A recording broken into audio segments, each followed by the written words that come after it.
ओडिशार हस्ततंत अनन्य और अनुपम। भारतीय हस्ततंत वस्त्र मध्यरे पाइछि स्वतंत्र स्थान। पीढ़ी परे पीढ़ी बुणाकार परिवारर निरंतर उद्यम, निष्ठा और प्रतिबद्धता जोगु आज विश्व दरबार रे परिचित होई परिछि आम हस्ततंत। आम माटी रे होतुबा हस्तशिल्प वा हस्ततंत आज सारा विश्व रे प्रसिद्धि लाभ करिछि। मयूरभंज कहतु, केउंझर कहतु, जाजपुर कहतु, नुआपाटना, माणियाबंध, बौद्ध, बरपाली, बरगढ़ ठू आरंभ करी कोटपाड़ पर्यंत सबू आज विश्व दरबार रे पहुंची पारिछि। आपण देखुछंती बरगढ़ जिला बालीजुरीर दृश्य। एटा होछि इंडिया रो सबुठु बड़ टेक्सटाइल मार्केट। एटा ओपन हाट सिस्टम रे चले, सबुदिन कोटी कोटी टंकार व्यापार हुए। गोटिए पटे विश्व प्रसिद्ध धनुयात्रा, आउ गोटिए पटे बालीजुरी हस्ततंत बजार बरगढ़ जिला को देइछि स्वतंत्र परिचय। प्रति बुधवार बसे बालीजुरी मुक्ताकाश वस्त्र बजार। भोर प्राय 2टा बेलू खोले, मध्याह्न पूर्वरु शेष हुए। एही हाटकू पश्चिम ओडिशार विभिन्न बयन ग्रामरू विक्रेता माने तांको उत्पाद नहीं आसंती। ओडिशा समेत सुदूर नागपुर, कोलकाता, रायपुर एवं विशाखापाटणारू बयन व्यवसायी को आकर्षित करे एही बजार।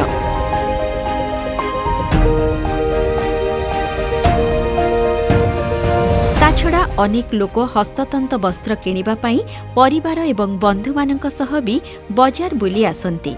हाटरे होलसेलिंग एवं खुचरा विक्रय, दर मूलचाल तथा विक्रय पई व्यवसायीक मध्यरे बंधुत्वपूर्ण प्रतियोगिता देखिबाकू मिले।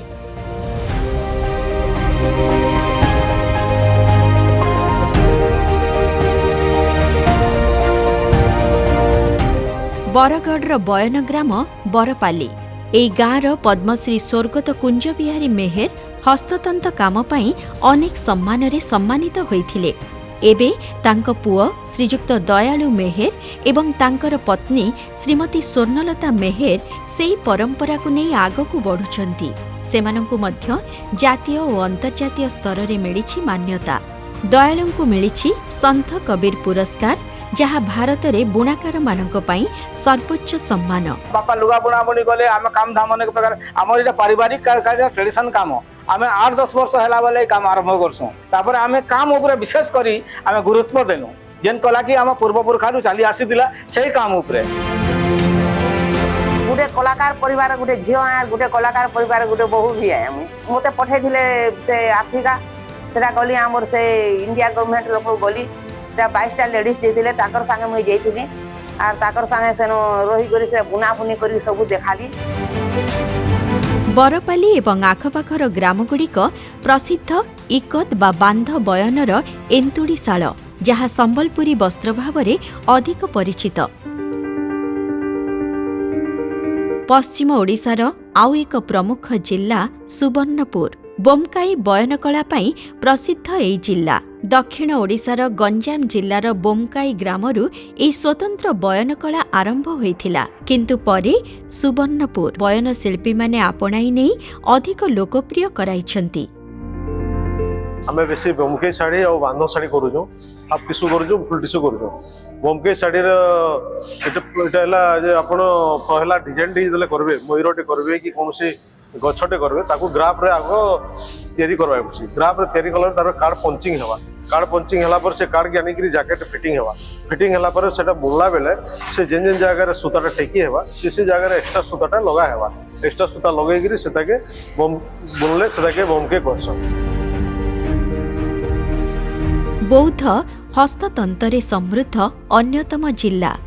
बरगढ़ बालीजुरी हस्ततंत बजार भली बौद्धर बौद्ध सहर रे रहिछि एक बुणाकार बजार।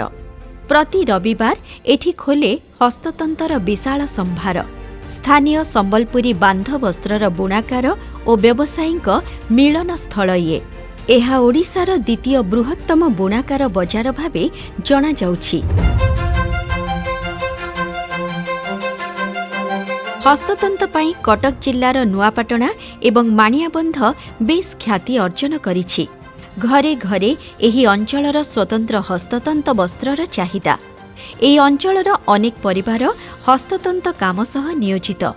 ନୂଆପାଟଣାର ପାତ୍ର ପରିବାର ଏବଂ ଗୁଇଁ ପରିବାର ଏହାର ଅନ୍ୟତମ ଉଦାହରଣ। 1993 ମସିହାରେ ରାଷ୍ଟ୍ରୀୟ ପୁରସ୍କାର ପାଇଥିଲି।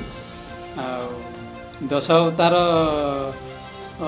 ଚିତ୍ର ଆଉ ଗୀତ ଗୋବିନ୍ଦର 10 ଅବତାର ଶ୍ଲୋକ ଇ ଲେଖିକି ଚାନ୍ଦୁଆ ଭାବରେ ସେ ଡିଜାଇନଟି ତିଆରି କରାଯାଇଥିଲା। ମୋର ସାନ ଭାଇ ସେ ମଧ୍ୟ 1999 ମସିହାରେ ନାରୀ ବର୍ଣ୍ଣନା ଉପରେ ନ୍ୟାଚୁରାଲ କଲରରେ ଗୋଟିଏ ଶାଢ଼ୀ ତିଆରି କରାଯାଇଥିଲା, ତା ଉପରେ ମଧ୍ୟ ରାଷ୍ଟ୍ରୀୟ ପୁରସ୍କାର ପାଇଛି। ମୋ ସହଧର୍ମିଣୀ ସେ ମଧ୍ୟ ଆମର ଯେଉଁ ଓଡ଼ିଶାର ପରମ୍ପରା ଯେଉଁ ଝୋଟି, ସେ ଲକ୍ଷ୍ମୀ ପୂଜା ବେଳେ ଆମର ଯେଉଁ ମାର୍ଗଶିର ମାସରେ ବିଭିନ୍ନ ପ୍ରକାର ଝୋଟି ପଡ଼େ, ତାରି ନମୁନାକୁ ତିଆରି କରି ଗୋଟେ ଶାଢ଼ୀ ତିଆରି କରାଯାଇଥିଲା। ତା ଉପରେ ସେ ମଧ୍ୟ 2007 ମସିହାରେ ନ୍ୟାସନାଲ୍ ଆୱାର୍ଡ଼ ପାଇଛନ୍ତି। ବାପା ମା ଜେଜେବାପାଙ୍କଠୁ ଶିଖିକି ସେଇଟାକୁ ସେମାନେ ଗ୍ରହଣ କରନ୍ତି। ଏହା ପାଇଁ ଆଗରେ ନଥିଲା ଇନଷ୍ଟିଚ୍ୟୁଟ୍, କିନ୍ତୁ ସେତେବେଳୁ ସେମାନେ ପୁରୁଷ ଧରି କରି ଆସୁଥିଲେ ଶିଳ୍ପୀମାନେ। ଯେଉଁ ଜଗନ୍ନାଥଙ୍କ ପାଟ ବସ୍ତ୍ର ଆମ ପରିବାର ତରଫରୁ ଯାଏ, ବାପାଙ୍କର ବାପା ଜେଜେବାପା ତାଙ୍କ ବାପା ଦେଇ ଆସୁଛନ୍ତି ଶ୍ରୀମନ୍ଦିର ପ୍ରଶାସନକୁ। 77 ମସିହା ନବକଳେବରଠୁ ମୁଁ ନିଜେ ଶ୍ରୀମନ୍ଦିର ପ୍ରଶାସନକୁ ଖଣ୍ଡୁଆ ବସ୍ତ୍ର ଯୋଗାଇ ଆସୁଛି। ଐତିହ୍ୟ ଗ୍ରାମ ମାଣିଆବନ୍ଧ ସ୍ୱତନ୍ତ୍ର ଡିଜାଇନ ସୂକ୍ଷ୍ମ କାରିଗରୀ ପାଇଁ ଏହି ଗାଁର ହସ୍ତତନ୍ତ ଶାଢ଼ୀ ବିଶେଷ ପରିଚିତି ହାସଲ କରିଛି। এই হ্যান্ডলুম সেক্টর ପାଇଁ ମୁଁ ମଧ୍ୟ ପାଇଛି ଓଡ଼ିଶା ହେରିଟେଜ୍ ଆୱାର୍ଡ଼ 2022ରେ ମଧ୍ୟ ପାଇଛି। ଏବେ ମଧ୍ୟ କ୍ରାଫ୍ଟ କାଉନସିଲ୍ ଅଫ୍ ତେଲେଙ୍ଗାନା ତାହା ମଧ୍ୟ ମୋତେ 2025ରେ ମଧ୍ୟ ଗୋଟେ କ୍ରାଫ୍ଟ ଏଣ୍ଟରପ୍ରେନରସିପ୍ର ମାନ୍ୟତା ଦେଇଥିଲେ, ଯେଉଁଟାକି ମୁଁ ପାଇଥିଲି। ଏହି ସେକ୍ଟରରେ ମୋତେ ବହୁତ ଭଲ ଲାଗୁଛି ଯେ ଆମେ ଯାହା ହଉ ଆମ ମାଟିର ଗର୍ବ ଯେ ଆମେ ହ୍ୟାଣ୍ଡଲୁମ୍କୁ ଆମେ ଆଗକୁ ନେବା ପାଇଁ ମୋର ବହୁତ ଚେଷ୍ଟା ପ୍ରଚେଷ୍ଟା ଜାରି ରହିଛି। ଇଣ୍ଟରନ୍ୟାସନାଲ ମାର୍କେଟରେ କିଭଳି ପହଞ୍ଚିବ ତାହା ମଧ୍ୟ ମୋର ଏପର୍ଯ୍ୟନ୍ତ ଜାରି ରହିଛି। ହସ୍ତତନ୍ତର ବିକାଶ ସହ ବୁଣାକାର ପରିବାରର କଲ୍ୟାଣ ପାଇଁ ବିଭିନ୍ନ ପଦକ୍ଷେପ ନେଉଛନ୍ତି ରାଜ୍ୟ ସରକାର। ଫଳସ୍ୱରୂପ ଓଡ଼ିଶାର ହସ୍ତତନ୍ତ ନୂଆ ଉଚ୍ଚତାକୁ ଯିବା ସହିତ ସଶକ୍ତ ହେଉଛନ୍ତି ବୁଣାକାର ପରିବାର। ବିଶେଷତଃ ଆମ ଅଞ୍ଚଳରେ ପାଟ ଆଉ ଟସରର କାର୍ଯ୍ୟକ୍ରମ ହୁଏ। ଯେଉଁ ପାଟ ଏଠି ତିଆରି ଯାଏ ସାଧାରଣତଃ ବେଙ୍ଗଲୋରର ଟାଣିପାଟ ଓ ମାଲଦା ଅଞ୍ଚଳର ବୁଣାପାଟ ବୁଣାଯାଏ। ଏଥିରେ ବାନ୍ଧ କଳାର ପ୍ରସ୍ଫୁଟିତ ହୁଏ ବିଭିନ୍ନ, ଆପଣ ଯଦି ଦେଖିବେ ଜୀବଜନ୍ତୁଙ୍କ ଠାରୁ ଆରମ୍ଭ କରି ଫୁଲ ଫଳ ଠାରୁ ଆରମ୍ଭ କରି ଜୟଦେବଙ୍କର ଗାଥା ଠାରୁ ଆରମ୍ଭ କରି ଶ୍ଲୋକ ଠାରୁ ଆରମ୍ଭ କରି ସମସ୍ତ ପ୍ରକାରର ଆମେ ସୂଚି କାମ ଗୋଟିଏ କଳାକାରର ଯେମିତି ମନ୍ଦିରରେ ତିଆରି ହେଇଛି ସେଇଭଳି ମଧ୍ୟ ଆମ ଅଞ୍ଚଳରୁ ଏଇଟା ପ୍ରସ୍ଫୁଟିତ ହୋଇ ସାରା ଭାରତବର୍ଷକୁ ନୁହେଁ ପୃଥିବୀ କି ବିଭିନ୍ନ ଅଞ୍ଚଳକୁ ମଧ୍ୟ ଯେଉଁମାନେ ୟାକୁ ଆଗ୍ରହର ସହିତ ହ୍ୟାଣ୍ଡଲୁମ୍ ଶାଢ଼ୀ ଖଦିର ସହିତ ସମ୍ପୃକ୍ତ ସେମାନେ ତାକୁ ପରିଧାନ କରିଥାନ୍ତି। ଯାଜପୁର ଜିଲ୍ଲାର ଗୋପାଳପୁର ଟସର ବୟନ ପାଇଁ ପ୍ରସିଦ୍ଧ ଏହି ଗାଁ। ଏଠାରେ ଶହ ଶହ ବୁଣାକାର ଜାତୀୟ ଏବଂ ଅନ୍ତର୍ଜାତୀୟ ବଜାର ପାଇଁ ଟସର କପଡ଼ା ତିଆରି କରୁଛନ୍ତି। ଗୋପାଳପୁରରେ ଟସର ବସ୍ତ୍ର ସାରା ଭାରତବର୍ଷରେ ମଧ୍ୟ ଖ୍ୟାତି ଅଛି। ଗାଁରେ ଯେତେ ବୁଣାକାର ଆମର 1500 ତନ୍ତ ଚାଲିଛି। 1500ରେ ନିହାତି 2200-2300 ବୁଣାକାର ଭିତରେ ଏନଗେଜ୍ ଅଛନ୍ତି ଏବଂ 700-800 ସୂତା କଟାଳି ଅଛନ୍ତି। ଆଗାମୀ ଭବିଷ୍ୟତ ଯେଉଁ ଯୁବପିଢ଼ିମାନେ ମଧ୍ୟ ଏଥିରେ ଭଲ ଆଗ୍ରହ ପ୍ରକାଶ କରି କାର୍ଯ୍ୟ କରିବେ। ଓଡ଼ିଶାର ଦକ୍ଷିଣ କୋଣରେ ଥିବା କୋଟପାଡ଼ ଜାତୀୟ ଏବଂ ଅନ୍ତର୍ଜାତୀୟ ବଜାରରେ ନିଜସ୍ୱ ଏକ ବ୍ରାଣ୍ଡ ସୃଷ୍ଟି କରିଛି। ଜିଆଇ ମାନ୍ୟତା ପାଇଥିବା ଏହି ହସ୍ତତନ୍ତ ବସ୍ତ୍ରକୁ କୋଟପାଡ଼ର ଆଦିବାସୀ ଭାଇ ଭଉଣୀମାନେ ବୁଣିଥାନ୍ତି। ଏଥିରେ ପ୍ରାକୃତିକ ରଙ୍ଗ ବ୍ୟବହାର ହେଉଥିବାରୁ ଏହି ବସ୍ତ୍ର ବେଶ୍ ସ୍ୱତନ୍ତ୍ର। ପଦ୍ମଶ୍ରୀ ଗୋବର୍ଦ୍ଧନ ପାନିକା କୋଟପାଡ଼ର ପ୍ରସିଦ୍ଧ ବୁଣାକାର। ଦେଶ ବିଦେଶର ବହୁ ବିଶିଷ୍ଟ ମହିଳା ତାଙ୍କ ହାତବୁଣା ବସ୍ତ୍ରର ଗ୍ରାହକ ରହିଛନ୍ତି। ମୟୂରଭଞ୍ଜ ଜିଲ୍ଲାର ପାରମ୍ପରିକ ସାନ୍ତାଳୀ ଶାଢ଼ୀର ମଧ୍ୟ ବେଶ୍ ଚାହିଦା ରହିଛି। ଏ ମାଟିର ଗୌରବ ଦେଶର ରାଷ୍ଟ୍ରପତି ଶ୍ରୀମତୀ ଦ୍ରୌପଦୀ ମୁର୍ମୁ ଅଧିକାଂଶ ସମୟରେ ଏହି ଶାଢ଼ୀ ପରିଧାନ କରିଥାନ୍ତି। ସେହିଭଳି କେନ୍ଦୁଝର ଜିଲ୍ଲାର ଜୁଆଙ୍ଗ ଶାଢ଼ୀ ମଧ୍ୟ ବେଶ୍ ଚର୍ଚ୍ଚିତ।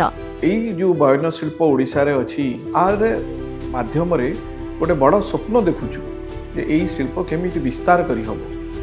ବର୍ତ୍ତମାନ ଭାରତ ସରକାରଙ୍କ ଦ୍ୱାରା बहुत स्कीम आसी जो थे NTTM national textile technology mission से बहुत प्रोत्साहन दि जाऊँगी से हैंडलूम रहिला टेक्नो टेक्सटाइल रहिला स्पिनिंग मिल रहिला अपारेल रहिला ए समस्त को मिसेकी गोटे प्रचुर संभावना निजुक्ति सुजोग और अर्थनीतिर अभिवृद्धि आम लक्ष्य करुचु। ओडिशा हस्ततंत उत्पाद को नहीं बेस समृद्ध। वर्तमान सुद्धा राज्यर 9टी हस्ततंत शाढ़ी एवं वस्त्र को मिली GI मान्यता फल संपृक्त अंचल सह राज्य को मिली विशेष प्रसिद्धि। बुणाकार भाई भौणी निरंतर परिश्रम पई हस्ततंत माध्यम विश्व दरबार में पहुंची पारिछि ओडिशार कला संस्कृति और परंपरा।